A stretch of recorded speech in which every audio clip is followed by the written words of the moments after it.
अवधूत चिंतन श्री गुरुदेव दत्त श्री स्वामी समर्थ। तुम्हा सर्वांचं आपल्या स्वामी शक्ती या चॅनलमध्ये मनापासून स्वागत आहे। स्वामी तुम्हा सर्वांच्या सर्व चांगल्या इच्छा पूर्ण करोत एवढीच स्वामींच्या चरणी प्रार्थना करते आणि आपल्या आजच्या या नवीन आणि सुंदर व्हिडिओला पुन्हा एकदा नव्याने सुरुवात करते। मित्रांनो बघा, 23 एप्रिल मंगळवार। खरं तर प्रत्येकालाच माहिती असेल, प्रत्येकाच्या घरात आज सकाळपासून सुरुवातही झाली असेल, ती म्हणजे हनुमंतरायांच्या जन्म उत्सवाची। बघा, आजचा जो दिवस आहे तो हनुमंतांसाठी समर्पित आहे, शिवाय माता लक्ष्मीची सेवा करण्यासाठीही तितकाच विशेष महत्त्वाचा आहे। कारण आज हनुमान जयंती आणि त्यासोबत आलेली चैत्र महिन्यातील पौर्णिमा तिथी। पौर्णिमेचा जो दिवस आहे तो माता लक्ष्मीला प्रसन्न करण्यासाठी, घरात बरकत आणण्यासाठी, घरातील दारिद्र्याचा नाश करण्यासाठी अत्यंत महत्त्वाचा मानला जातो। तर हनुमान जयंतीचा जो दिवस आहे तो हनुमंतांसाठी समर्पित असल्याने या दिवशी आयुष्यातील संकटांचा नाश करण्यासाठी, पिशाच्य बाधांतून मुक्तता मिळवण्यासाठी, घरातील नकारात्मकता संपवण्यासाठी आणि इच्छित मनोकामना पूर्ण होण्यासाठी तुम्ही जे काही उपाय कराल ते सगळेच उपाय हे अत्यंत प्रभावी असतात। बघा, आजचा जो दिवस आहे हा सेवा आणि उपाय करण्यासाठी अत्यंत महत्त्वाचा आहे, कारण आज हनुमान जयंती आणि त्यामध्ये आलेली ही पौर्णिमा। आजच्या या व्हिडिओमध्ये मी तुम्हाला याच पौर्णिमा तिथीचा एक अत्यंत प्रभावी उपाय सांगणार आहे। आज सायंकाळी तुम्हाला या एका ठिकाणी एक दिवा लावायचा आहे किंवा दिव्यामध्ये या काही वस्तू तुम्हाला अर्पण करायच्या आहेत। या एका दिशेला सायंकाळी तुम्ही दिवा लावल्याने तुमच्या घरात अखंड लक्ष्मीची प्राप्ती राहील, घरामध्ये असणारा कर्जाचा डोंगर कुठेतरी कमी होईल, घरातील नकारात्मकता कुठेतरी समाप्त होईल, घरात अखंड लक्ष्मीची प्राप्ती राहील आणि आलेली जी लक्ष्मी आहे ती कायम स्वरूपाने तुमच्या घरामध्ये स्थिर होईल। बघा, आजचा जो दिवस आहे हा वर्षभरातून एकमेव दिवस असा आहे ज्या दिवशी आपण हनुमंतांची आणि माता लक्ष्मीची एकत्रित सेवा आणि आराधना करत असतो। तर बघा, आजचा दिवस दीपदान करण्यासाठी, गोमातेची सेवा करण्यासाठी, तुळशी मातेच्या पूजनासाठी अत्यंत महत्त्वाचा आहे।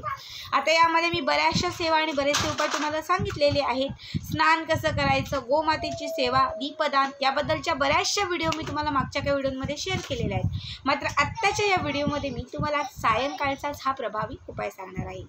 बघा, सायंकाळी म्हणजे 6:30 ते 7:30 किंवा 8:30च्या दरम्यान ही सेवा करायची, ज्याला लक्ष्मी प्राप्तीची किंवा सांज वेळ म्हणतो। याच वेळात आपल्याला या सेवेला सुरुवात करायची आहे। यासाठी तुम्हाला तुमच्या घरातील देवघराच्या समोर, म्हणजे तुमचं जे देवघर असेल त्या देवघराच्या समोरही तुम्ही हा उपाय करू शकतात, किंवा घरातील जो उत्तर भाग असेल, उत्तर दिशा असेल, ज्याला धनाची दिशा, लक्ष्मी प्राप्तीची दिशा किंवा ज्याला आपण हनुमंतांचीही दिशा म्हणतो, बघा दक्षिणमुख असेल किंवा उत्तरमुख असेल, हे हनुमंतांची सेवा करण्यासाठी किंवा त्यांची स्थापना करण्यासाठी अत्यंत महत्त्वाचं असतं। म्हणून उत्तर दिशेला आपल्याला हा दिवा लावायचा आहे। यासाठी तुमच्या घरामध्ये जो कुठला दिवा असेल तो दिवा तुम्ही घेऊ शकतात। पंचधातूचा घ्या, स्टीलचा घ्या, चांदीचा घ्या, तांब्याचा घ्या, कुठलाही एक दिवा तुम्हाला घ्यायचा आहे, ठीक आहे। सगळ्यात अगोदर जिथे तुम्ही बसणार आहात तिथे तुम्हाला एक आसन टाकायचं आहे बसण्यासाठी, समोर एक चौरंग किंवा पाट ठेवायचा आहे। त्याच्यानंतर तुम्हाला त्याच्यावरती एक छोटीशी प्लेट ठेवायची आहे। शक्यतो जर मातीची प्लेट किंवा मातीचं भांडं, ज्याला आपण सुगड असंही म्हणतो, म्हणजे छोटा मातीचा माठ असतो, तो असेल तर उत्तम। त्यामध्ये कुठल्या कुठल्या वस्तू घालायच्या त्या अगोदर सांगते।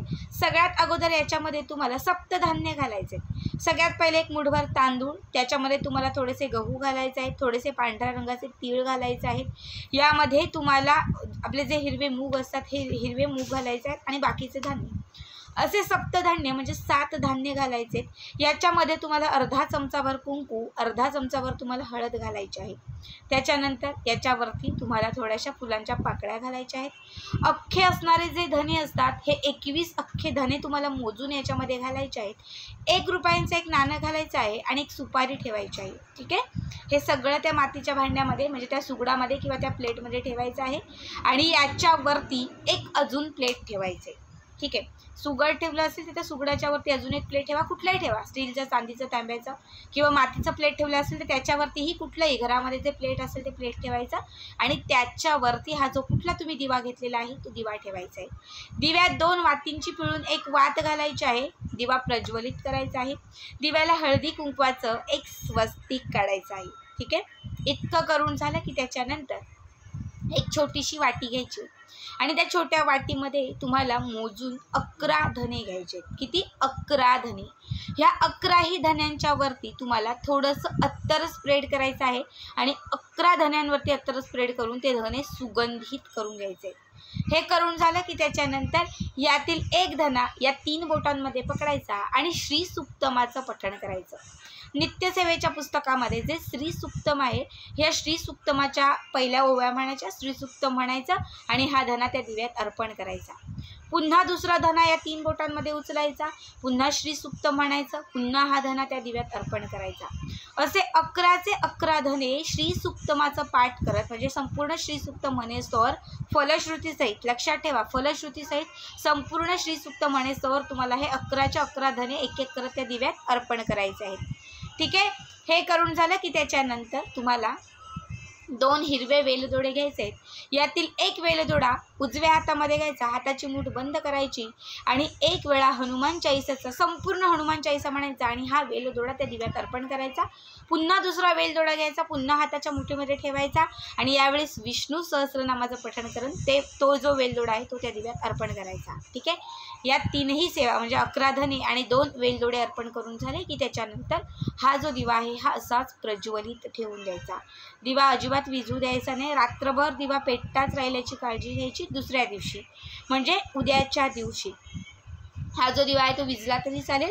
सकाळी स्नान वगैरे सगळं काही आपलं आटोपलं की त्याच्यानंतर दिव्याच्या खाली सुगडामध्ये किंवा मातीच्या भांड्यात ठेवलेल्या ज्या वस्तू आहेत त्या सगळ्या वस्तू, सुपारी, पैशांसकट सगळ्या वस्तू काढायच्या.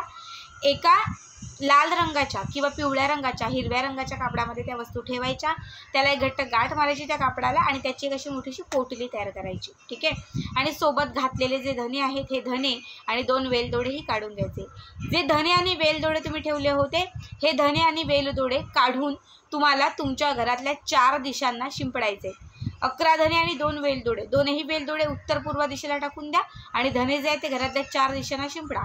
आणि जी पोटली तयार झालेली आहे ही घेऊन कुठल्याही तुम्हाला माता लक्ष्मीच्या मंदिरात जायचं आहे आणि तिथे जाऊन तिथे माता लक्ष्मीच्या चरणांच्या जवळ तुम्हाला ही जी पोटली आहे ती अर्पण करून इच्छित मनोकामना पूर्ण होण्यासाठी प्रार्थना करायची आहे. माता लक्ष्मीला प्रार्थना करायची आहे की माझ्या आयुष्यात सुख समृद्धी येऊ दे, घरात बरकत येऊ दे, संकटांचा नाश होऊ दे आणि हे सप्तधान्य आणि घेतलेलं सगळं धान्य माता लक्ष्मीच्या चरणांना लावायचं आहे. त्याच्यानंतर ही जी पोटली आहे ती सोडायची, तिथे अर्पण करायची. नंतर ही पोटली सोडायची. सोडल्यानंतर त्याच्यामध्ये ठेवलेलं 1 रुपयाचं नाणं आणि जे सुपारी आहे ते काढायचं. सप्तधान्य आणि बाकीचं सगळं गोष्टी त्या तिथेच ठेवायच्या. फक्त 1 रुपयाचं नाणं आणि सुपारी काढायची आणि ती सुपारी आणि 1 रुपयाचं नाणं घरी घेऊन यायचं. एका लाल रंगाच्याच किंवा एखाद्या सफेद रंगाच्या कापडामध्ये सुपारी आणि पैसा बांधायचा, त्याला घट्ट गाठ मारायची आणि घरातल्या तुळशी मातेच्या जवळ ती ठेवून द्यायची पोटली. अखंड स्वरूपाने तुळशी मातेच्या फांदीलाही बांधू शकतात, तिच्या खोडालाही बांधू शकतात किंवा तुळशीच्या बाजूलाही तुम्ही ठेवू शकतात. हा रुपया आणि सुपारी कायम आपल्या तुळशीच्या समोर ठेवून द्या. प्रत्येक पौर्णिमेच्या दिवशी त्या सुपारीवरती आणि पैशावरती दूध आणि थोडंसं पाणी अर्पण करून त्याला अभिषेक घाला. म्हणजे प्रत्येक पौर्णिमेला फक्त ती सुपारी आणि पैसा जागृत करत राहा. आयुष्यभर घरामध्ये धन धान्य यांची बरकत राहील. घरामध्ये सदैव लक्ष्मीची प्राप्ती राहील. घरात कधीही पैसा कमी पडणार नाही. घरामध्ये सदैव सुख समृद्धी राहील. बघा, या उपायाने चहू बाजूने तुमच्या घरात पैशांचा ओघ येत राहील.